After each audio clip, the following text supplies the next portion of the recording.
Hello dear student, हम लोगों ने अब तक वीके मेहता का क्वेश्चन नंबर 33 तक कंप्लीट कर चुके हैं। अब आगे कुछ बच्चों का क्वेरीज था, कुछ बच्चों का डिमांड था कि सर क्वेश्चन नंबर 35 को कराया जाए। आज हम लोग question number 35 inflated price method को देखेंगे। बच्चे ज़रा ध्यान से इस क्वेश्चन को करेंगे क्योंकि बहुत ही इंपॉर्टेंट क्वेश्चन भी है और बहुत अच्छा क्वेश्चन भी है। चलिए आज हम लोग स्टार्ट करते हैं इन्फ्लेटेड प्राइस मेथड में। बच्चे क्वेश्चन को पढ़ते हैं। आपके पास बीके मेहता का बुक होगा तो क्वेश्चन नंबर 35 निकालेंगे। एक consignment consisted of two chemicals A and B. The invoice given gave the following data. दो केमिकल से, केमिकल का नंबर, केमिकल ए और केमिकल बी। केमिकल ए का आपको क्वांटिटी दिया हुआ, केमिकल बी का भी क्वांटिटी, और केमिकल ए को जो परचेज किया उसका रेट दिया हुआ और टोटल अमाउंट भी दिया हुआ है। केमिकल ए जो परचेज किया है 4000 पॉन्ड्स, उसका रेट है 2.5 रुपया, ठीक है, और टोटल अमाउंट है उसका 10,000। केमिकल बी है 3200 पॉन्ड्स और 3.25 पर पॉन्ड्स आपका अमाउंट दिया हुआ है। सेल टैक्स भी दिया हुआ, रेलवे फ्रेट दिया हुआ, टोटल कॉस्ट दिया हुआ है। ये shortage of 200 pounds in A and 128 pounds in B was noticed due to breakage. कि ए में जो है ना शॉर्टेज कितना हो गया 200 और बी में कितना शॉर्टेज हो गया 128 chemical. What is the stock rate would adopt of pricing issue assuming a provision of 5% toward further deterioration। बच्चे जरा ध्यान देंगे कि केमिकल ए 4000 दिया हुआ है, केमिकल बी कितना दिया हुआ है 3200 पॉइंट्स। केमिकल ए का अलग से आपका अमाउंट दिया हुआ, परचेज का अमाउंट, और केमिकल बी का भी दिया हुआ, बट ये नहीं दिया हुआ है कि ए केमिकल ए का सेल टैक्स कितना, केमिकल बी का सेल टैक्स कितना, अलग से नहीं दिया हुआ, ये दोनों मिला के दिया हुआ है। अगर दोनों को अलग अलग दिया हुआ था और रहता तो मुझे कोई प्रॉब्लम नहीं होता, क्वेश्चन बहुत ही सिंपल होता। बट केमिकल ए का कितना सेल टैक्स होगा, चूंकि टोटल पे सेल टैक्स लगा है तो सेल टैक्स केमिकल ए का कितना, केमिकल बी का कितना, रेलवे फ्रेट टोटल 384 है तो केमिकल ए का कितना होगा, कितना केमिकल बी का कितना होगा। तो बच्चे इसी को निकालना पड़ेगा हम लोग को। और कुछ शॉर्टेज भी हो गया तो ऑब्वियसली जो हम लोग परचेज करके लाए थे 4000 क्वांटिटी परचेज करके लाए थे, 2.5 रुपीज पर पॉन्ड्स था। अब क्या वो 4000 मिला है, क्या नहीं मिला, क्योंकि कहा है कि 200 पॉन्ड्स मेरा क्या हो गया शॉर्टेज हो गया। जब 200 पॉन्ड्स शॉर्टेज हो गया तो 4000 में तो 200 ऑब्वियसली माइनस हो जाएगा तो 3800 मिला। तो क्या आप बताइए 4000 का अमाउंट हम लोग 10,000 कहेंगे कि 3800 का, तो 3800 का कहेंगे। तो बारी बारी से हम लोग स्टेप वाइज इसको ध्यान से देखेंगे।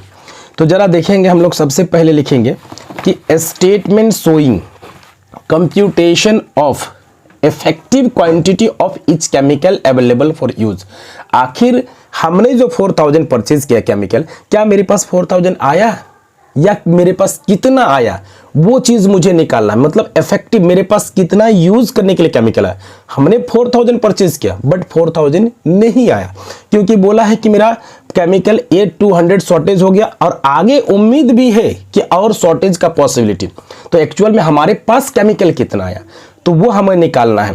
तो स्टेटमेंट इसके लिए हम लोग बनाएंगे statement showing computation of effective quantity of each chemical available for use. हम लोग क्या निकालेंगे तो केमिकल अवेलेबल फॉर यूज। तो केमिकल ए कितना आया यूज करने के लिए, केमिकल बी कितना आया वो निकालेंगे।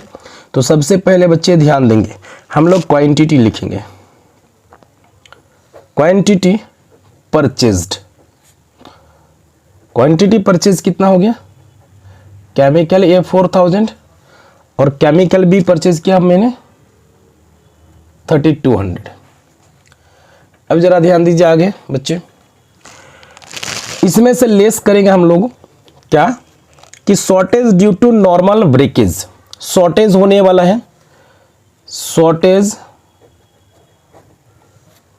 Due to normal breakage.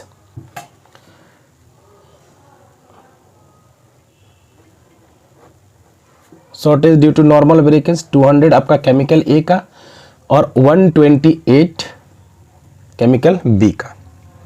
तो हमारे पास आया कितना बच्चे, तो 4000 में 200 हम लोग माइनस करेंगे तो हमारे पास अभी 3800, उसके बाद यहाँ कितना माइनस करेंगे तो 3072। और आगे क्वेश्चन पे कहा है, मैं नहीं कह रहा, क्वेश्चन कह रहा कि what is the stock rate ना be was notice due to breakage, ठीक है। What is the stock rate you would adopt for pricing assuming a provision of 5% towards further deterioration। और अनुमान है कि 5% का और क्या हो सकता है, ब्रेकेज हो सकता है, तो उसमें से लेस करेंगे हम लोग 5% और प्रोविजन 5% प्रोविजन फॉर लॉस। तो 5% 3800 का हम लोग जब निकालेंगे तो 5% कितना आएगा का 5% तो आ गया आपका 190। अब हम लोग क्या, जो मेरे पास है 3072 का अगर हम लोग 5% निकालेंगे तो कितना आया, अप्रोक्स में मतलब 153.6 आएगा, तो अप्रोक्स में हम लोग इसको कह सकते हैं 154। तो हमारे पास केमिकल अवेलेबल कितना हो जाएगा, 3800 माइनस कर देंगे 190, तो बच्चे हमारे पास कितना अवेलेबल क्वांटिटी केमिकल ए का 3600, ठीक है 10। उसके बाद आपका केमिकल बी का 3072 में से माइनस कर देंगे 154, तो आपके पास अवेलेबल कितना हो गया, यानी केमिकल ए का क्वांटिटी अवेलेबल फॉर यूज जो आ गया है वो 3610 हो गया और केमिकल बी का 2918 हो गया। तो हम लोग क्वांटिटी अवेलेबल फॉर यूज लिख सकते हैं यहाँ पे, quantity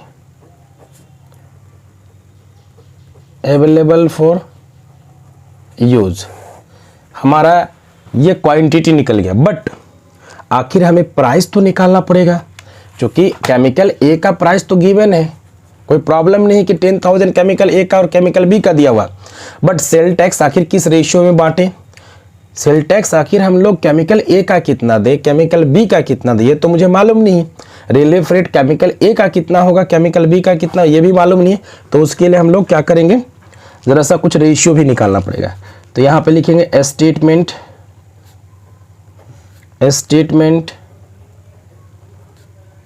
showing the computation of rate per kg of each chemical,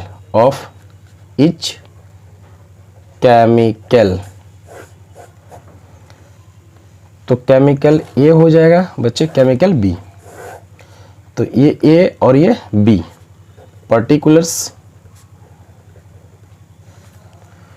purchase price, बच्चे ध्यान देंगे परचेज प्राइस किसका, तो केमिकल ए का परचेज प्राइस गिवन है,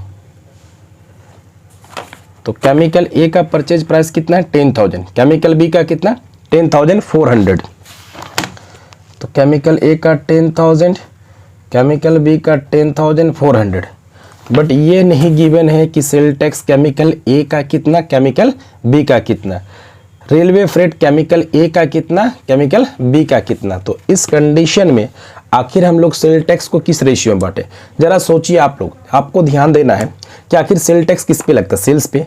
तो आखिर हम लोग सेल्स जब कंपनी सेल्स की होगी तो हमने खरीदा होगा, तो आखिर हमें सेल टैक्स पेमेंट करना पड़ा होगा, तो सेल टैक्स हम लोग पेमेंट किए हैं तो किस रेशियो कितना में पेमेंट किए, जो ज़्यादा परचेज करेगा तो उसको ज़्यादा देना पड़ेगा, जो कम परचेज करेगा तो उसको कम देना पड़ेगा। इसका मतलब मुझे ये पता चल गया कि सेल टैक्स किसके रेशियो में हो जाएगा, यहाँ पे जो परचेज दिया हुआ परचेज के रेशियो में, किसके रेशियो में, आपने जितना क्वांटिटी परचेज किया उसी के अकॉर्डिंग आपको सेल टैक्स लगेगा, ठीक है। तो यहाँ पे आपको क्या करना, ऐड कर देना, क्या ऐड करना बच्चे, तो सेल टैक्स। तो सेल टैक्स को हम लोग किस रेशियो में बांटेंगे, तो परचेज का, तो परचेज कितना दिया हुआ, केमिकल ए का 10,000 और केमिकल बी का 10,400। अगर इन दोनों का रेशियो निकालेंगे तो रेशियो क्या आएगा बच्चे, तो 25:26, यानी टोटल जो केमिकल है वो केमिकल का 25 हिस्सा किसके पास जाएगा, टोटल केमिकल का 25वां हिस्सा केमिकल ए के पास जाएगा सेल टैक्स का, और केमिकल बी में कितना जाएगा, 26वां हिस्सा। तो निकाल लीजिए। तो बच्चे ध्यान देंगे, निकाल के मैं दिखा देता हूं वर्किंग नोट में। सेल्स का ratio, sales ratio chemical A और केमिकल बी का, इसका सेल्स कितना है 10,000 परचेज, ये 10,400। जब इसका रेशियो निकालेंगे तो बच्चे कितना होगा 25:26। अब हम लोग सेल्स टैक्स को किसके रेशियो में बांटेंगे, सेल्स के रेशियो में। टोटल सेल्स टैक्स कितना दिया हो बच्चे 816 इंटू 25, और दोनों का जोड़ कितना हो जाएगा बाबू 51। तो केमिकल ए का जो निकल जाएगा सेल टैक्स ऑफ, ये केमिकल ए कर लीजिएगा, तो 816 इंटू 25 डिवाइडेड बाई 51, तो आपका केमिकल ए का कितना निकल गया बाबू 400। अब हम लोग क्या निकालेंगे, sale tax of chemical B का कितना आ जाएगा बच्चे, तो 816 इंटू 26/51, या डायरेक्टली आप कह सकते हैं कि टोटल 816 है, उसमें से 400 माइनस कर देंगे तो बाकी रिमेनिंग किस में चला जाएगा, तो बाकी सीधा सीधी केमिकल बी का हो जाएगा 416। तो केमिकल ए का कितना निकल गया सेल टैक्स 400 और केमिकल बी का कितना निकल गया 416। तो हम लोग केमिकल ए और बी में कर लेते हैं। केमिकल ए का आ गया 400 और केमिकल बी का 416। अब बच्चे ज़रा ध्यान देंगे, और रेलवे फ्रेट जो किस रेशियो में बटेगा बच्चे, रेलवे फ्रेट भाड़ा। अच्छा आप लोग ज़रा सोच के बताइए कि रेलवे फ्रेट हम लोग किस रेशियो में बांटें, जो ज़्यादा क्वांटिटी लाएगा तो ऑब्वियसली वो क्या करेगा, स्पेस ज़्यादा लेगा, जो स्पेस ज़्यादा लेगा तो उसका भाड़ा ऑब्वियसली ज़्यादा लगेगा कि नहीं बच्चे। हम लोग अगर क्वांटिटी ज़्यादा स्पेस लेंगे तो ऑब्वियसली रेलवे वाला ज़्यादा भाड़ा लेगा, तो जो क्वांटिटी जिसका ज़्यादा होगा उसको ज़्यादा भाड़ा लगेगा, जिसका क्वांटिटी कम होगा उसका क्वांटिटी कम भाड़ा लगेगा। तो इसका मतलब मुझे समझ में आ गया कि वर्किंग नोट नंबर 2 में जो होगा वो क्या निकलेगा बच्चे, किसका रेशियो निकलेगा, रेलवे फ्रेट का। रेलवे फ्रेट का रेशियो किस रेशियो में बटेगा, वो क्वांटिटी के रेशियो में। किसके रेशियो में, तो क्वांटिटी के रेशियो में। तो क्वांटिटी किसका, केमिकल ए का और केमिकल बी का। तो केमिकल ए का क्वांटिटी कितना है 4000 और केमिकल बी का क्वांटिटी कितना है बच्चे, आपका दिया हुआ 3200। 0000 कैंसिल, अगर इसको हम लोग करेंगे 5 का टेबल में शायद कट जाएगा। 5 का टेबल में 8 पंचे 40, 8 चौके 32, यानी नहीं सॉरी 8 का टेबल 8 पंचे 40 और 8 चौके 32, यानी क्या रेशियो आ गया बाबू 5:4। तो हम लोग किस रेशियो में बांट लेंगे केमिकल को, यानी रेलवे फ्रेट को 5:4 के रेशियो में। 5:4 के रेशियो में, तो रेलवे फ्रेट ऑफ केमिकल ए, तो कितना रेलवे फ्रेट, टोटल 384 इंटू 5/9, तो 384 इंटू 5 डिवाइडेड बाई 9, तो आपका अप्रोक्स में 213। और केमिकल जो बी आएगा, केमिकल बी का जो भाड़ा आएगा 384 इंटू 4/9, तो अप्रोक्स में 171 आ जाएगा। अब हम लोग लिख देंगे बच्चे 171 को ऐड कर देंगे 213171 ऐड कर देंगे तो टोटल आ गया 10,613 10,987। अब जरा सा बताइए ये टोटल मेरा क्या आ गया परचेज प्राइस। हमारे पास क्वांटिटी कितना आया 3600, वैसे परचेज कितना किया था 4000। क्या परचेज मेरे पास 4000 यूज करने के बराबर के लिए आया है क्या? नहीं, मेरे पास अवेलेबल यूज करने के लिए कितना 3610 और उसका प्राइस कितना हुआ 10,613। और हमारे पास ये जो केमिकल बी है वो परचेज किए कितने 3200, बट मेरे पास अवेलेबल कितना यूज के लिए है 2918 और उसका प्राइस कितना है 10,987। तो ऑब्वियसली मेरा रेट इन्फ्लेट करेगा कि नहीं करेगा। तो अगर हम लोग रेट निकालना चाहेंगे रेट पर केजी, तो रेट पर केजी निकाल देंगे। तो रेट पर